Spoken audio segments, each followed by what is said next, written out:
Hey everybody, Rock Guy here, doing our first album review of the year for an album that's pretty old, as it'll be 9 years old as of this June. Art of Anarchy by Art of Anarchy. Let's get to it.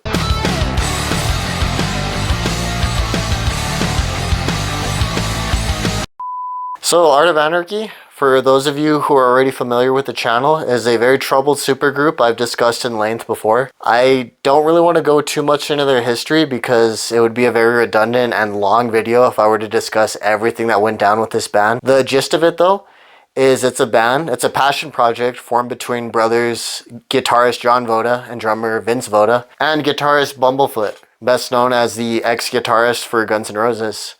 It's a myriad of other projects he's done. And for their first two records, they also featured John Moyer, best known as the bassist for Disturbed, amidst many other bands. For this particular video we're going to discuss today, it's going to be about the album they created with Scott Weiland, the former lead singer of Stone Temple Pilots and Velvet Revolver. Basically, this supergroup was announced out of nowhere. I was following Scott Weiland pretty hard between the years of 2012 to when Art of Anarchy was announced. And I remember that initial announcement on Facebook coming out that just completely caught me by surprise. Because I heard nothing of it. It was basically a secret project. It was something that no one really knew about who wasn't directly involved with Art of Anarchy. Again, I've already made an entire video talking about Art of Anarchy's history and what went down between them and Scott Weiland. There's only one point I'm going to address regarding that I feel differently now than I did when I made that first video. But the gist of the band's history is Vince Voda, or the Voda brothers, Bumblefoot, and John Moyer all created an album together. They wanted to get a different singer for each song on the album. One of the singers that they considered was Scott Weiland, and Scott Weiland told his management that he was down to just sing over the whole record. And at some point, Scott Weiland's management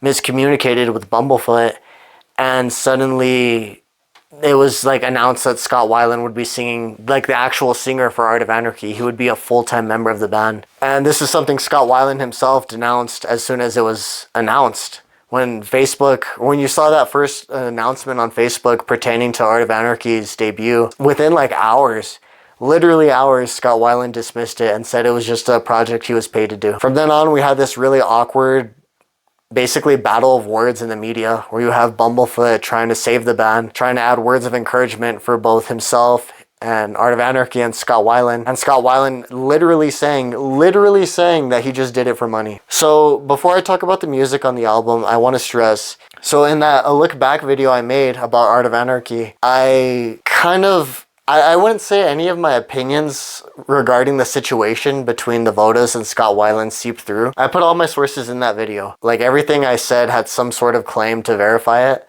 but I kind of wish I picked my words a little carefully. The way I announced it and the way I guess it came off to other people is like the Voda brothers were just trying to cheat their way to success. Like, they were just trying to take the fastest route possible to being rock stars, as opposed to, say, their bandmates like John Moyer, Scott Weiland, and Bumblefoot, who had to like work their asses off to get to where they are today. So the difference, or the way I feel differently now than I did back then, is that I recognize how difficult it is to find any sort of success, not just as a musician, but in general nowadays. The country is in a terrible position. The economy is in the toilet.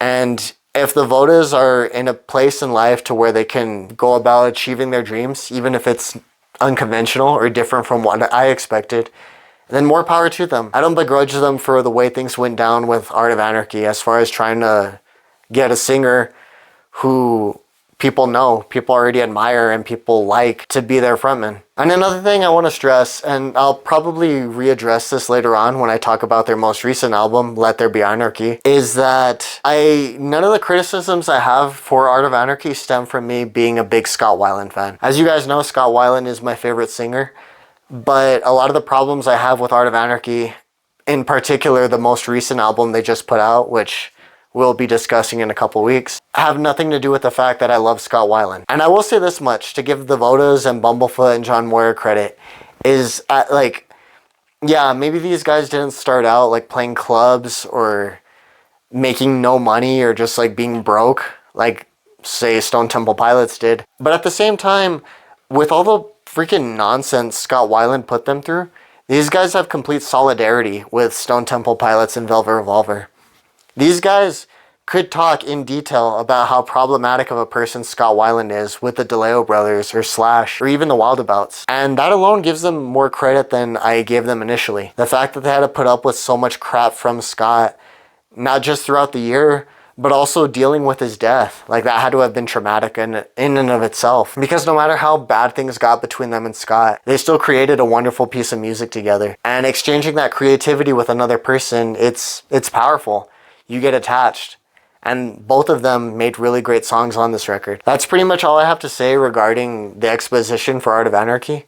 So I don't want to dwell on that any further. Like I said, if you're curious about what completely went down with Art of Anarchy, just check out my video. It'll be linked in the description and at the end of this video. But let's not get off topic. Let's get back to the music and let's talk about the music on Art of Anarchy. The music on Art of Anarchy can best be surmised as alternative metal. I can't really compare it to any one specific band. I guess if it reminded me of one artist, like I had to give some sort of frame of reference for what Art of Anarchy sounds like to another person who's never heard of them, I'd probably say Godsmack, because Art of Anarchy has this really sinister, ominous edge to their sound. There's also these alternative vocals that oversee the entire thing. The difference between Art of Anarchy and a band like Godsmack or bands like Godsmack is that Art of Anarchy is just way more interesting and their music's way better. The music on this album is just awesome. I really like the fact that John Voda he co-wrote every single song on the record except for that instrumental at the beginning. It's clear that he's basically the creative vision for Art of Anarchy.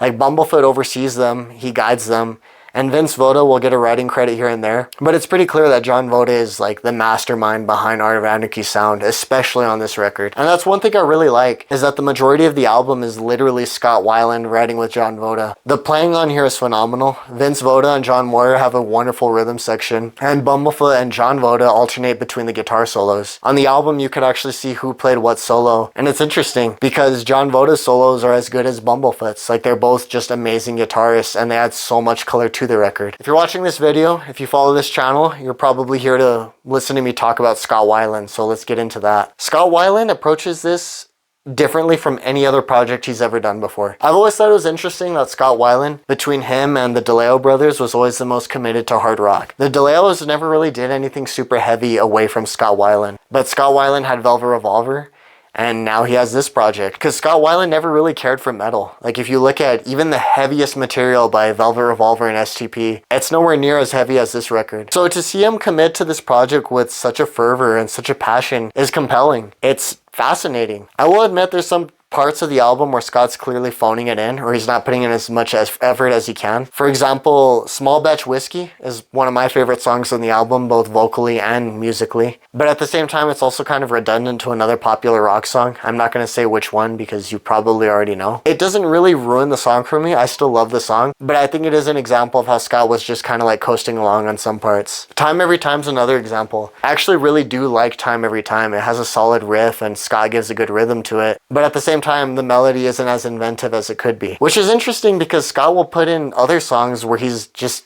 making like some of the best melodies in his career. Literally, I'm not exaggerating, some of his best melodies ever are on this record. And his lyrics as well. Like, take the lyrics to Get On Down and Death of It.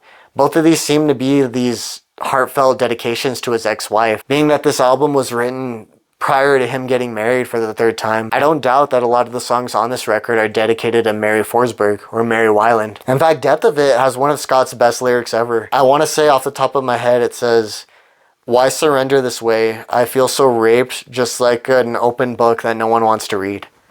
That is a beautiful line, and it is just one of the best things he's ever done. Musically too, that song's very interesting. Like, that's the one example of Art of Anarchy doing something that feels like modern rock and Scott Weiland blending into it perfectly. Like, I would say that song, along with Till the Dust Is Gone, Aqualung, Get On Down, and Long Ago, really exemplify just how sad Scott was, or just how dark and how low Scott was during this time, and how he was able to take those feelings and translate them into something powerful. Long Ago is an interesting track. It's basically Scott Weiland's interpretation of a Chinese democracy song, which is interesting because the song itself wasn't even written by Bumblefoot. It was written by John Voda and Scott Weiland. But that's cool too. you see how the Guns N' Roses influence is seeping into the record. I would say you see that also on Small Batch Whiskey and Grand Applause. You have sort of this like biker or like LA rock sound looming over the whole thing. Grand Applause is an excellent song. I'd say that's a good example of just how talented Scott was at coming up with melodies, because the song itself, the main riff, really isn't that complex, but Scott comes up with this entire melody that I really love for both the verses, the chorus, and the bridge, as well as the pre-chorus to the second chorus in the song. Additionally, Grand Applause also has one of the best solos on the record. The Drift is a really cool song. I think what's interesting about The Drift is Art of Anarchy is the last album Scott Weiland ever released when he was still alive. And The Drift is basically about like treading water. The very last song on core is called Where the River Goes. So you kind of see like this ashes to ashes, dust to dust vibe on both of these records. Like what began Scott's career and what ended Scott's career are just these gloomy hard rock records. Aqualung is a super cool track.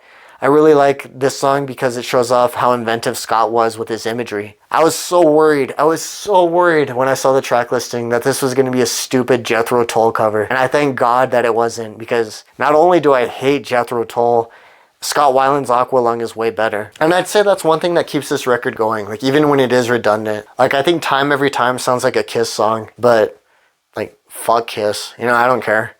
And then I think there's another song on the album besides Small Batch Whiskey that's very reminiscent of a popular rock track. Nonetheless, I think Art of Anarchy, it doesn't feel like they were plagiarizing anybody. This is just kind of them getting their feet wet as far as being musicians. And for Scott Weiland, maybe that's just the only melody that he thought would benefit the song. Like Scott Weiland, I'm amazed that he was so dismissive of this project because it has some of his most inventive ideas. So it's weird to me that Scott just disowned this project so hastily, because like I've heard albums where people just do not care. Like I've heard records that are just made to make money. Like this record. I don't think there's anything going on with this album. I feel like it was just made to either meet a legal requirement or to get something out as soon as possible. And that's not the case with Art of Anarchy. There's love put into this record from both sides. Like I know this was a pain in the ass to make for Art of Anarchy because Scott Weiland never even recorded a song with them. Basically the guys would send Scott and his guitarist a song, or they would send them the whole album,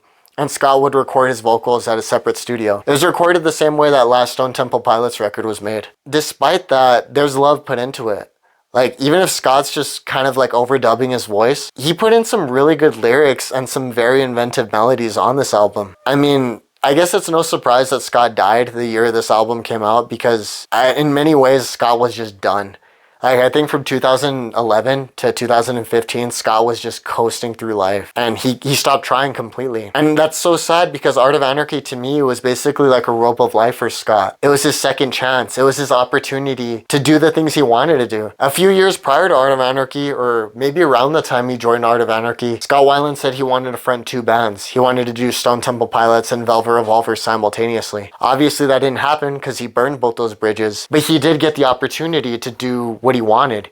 He could have been with the Wildabouts and Art of Anarchy. Art of Anarchy was willing to look past his troubled past in order to create something wonderful with him. And they both did. And once it was made, Scott just dropped it. I will say this, as a massive Scott Weiland fan, he keeps saying, like, if you look at the interviews he gave about Art of Anarchy, he essentially says, oh, I just did it for money. I was just doing it for a paycheck. I think Scott's full of crap.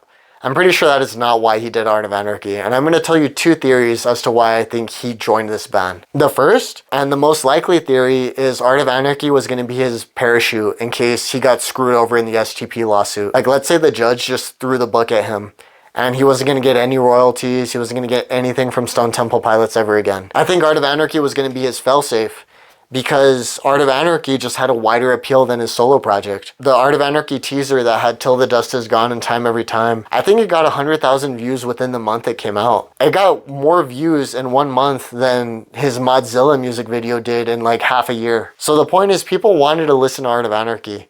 It was basically like the sequel to Velvet Revolver. I think that was his initial plan for joining Art of Anarchy. The other theory I have is that Art of Anarchy was a message to Velvet Revolver. Basically, he was saying, look, I'm not going to sing for these guys. I'm not going to be their frontman, but I'm more than capable of making music that sounds like this if you're willing to give me another chance. Which, of course, they weren't, because Scott just pissed them off immensely. I don't know if I'd put it in my top 10 for the 2010s, but it's definitely in like the top 20. I think it really illustrates just how skilled John Voda is as a musician, the chemistry these four men have with each other, and the fact that Scott Weiland was just able to chameleon himself into this project. He was able to make some really beautiful music for something that apparently, supposedly, he just did not care for. I think it's a good example of showing how everyone involved is very talented. And the record is beautiful. It's basically like Scott's kiss goodbye to the world, which is unfortunate. Like, he would literally, this is the last thing that ever came out before he died. 6 months after this album dropped, Scott Weiland would die. I think 6 months exactly after this record dropped, he died. It's heartbreaking. It's heartbreaking because not only is the record very good, it didn't deserve to be disowned. It didn't deserve to be forgotten, either because it has some of the best lyrics I've heard from Scott, or because the music itself is very good. I don't know, it's a very unique album. Not just for how unique the music itself is, but also for the circumstances surrounding it. I was worried that the way Scott dismissed this project would affect the way I perceive it, as well as just like the whole drama surrounding the Vodas with Scott Weiland and later with Scott Stapp. But I played it again a couple times this year, and I'd say I love it pretty much just as much as I do the first time I heard it. It's aged very well. I guess this is a spoiler, but I would still say it's probably my favorite of the 3 albums Art of Anarchy has made. The last thing I want to address is the production. I think Bumblefoot is an excellent producer and he mastered this album very well. As far as Scott goes, I would say this is his best produced album of the 2010s. It sounds way better than that last project he did with Stone Temple Pilots. It's basically the moon and the stars as far as clarity between this project and Blaster. And I like Blaster. I love Blaster. That actually is in my 10 favorite records of the 2010s. I can acknowledge that there was a creative theme to Blaster. That's why it sounds as like rough as it does. But even so, I kind of just like, I'm more prone to the clarity on Art of Anarchy. But overall, if you like hard rock music in any capacity, I think you should check out this record. It's interesting seeing Scott Weiland sing over music that's reminiscent of bands like Godsmack or Disturbed, with like a little sprinkle of Guns N' Roses into it. I would honestly say that some of Scott's most beautiful melodies and lyrics are on this record. And lastly, it's for guys that have never played before, like for their debut album, it says a lot about how talented John Voda and Vince Voda are. Not only because they play excellently here, but the fact that they're able to be at this level of songwriting for their very first attempt. I know they're far from being as popular as Scott Weiland, or even really John Moyer or Bumblefoot. But in terms of writing and playing, they're more than capable of standing alongside any of the more famous people that are on this album. And that's pretty much my thoughts on this project.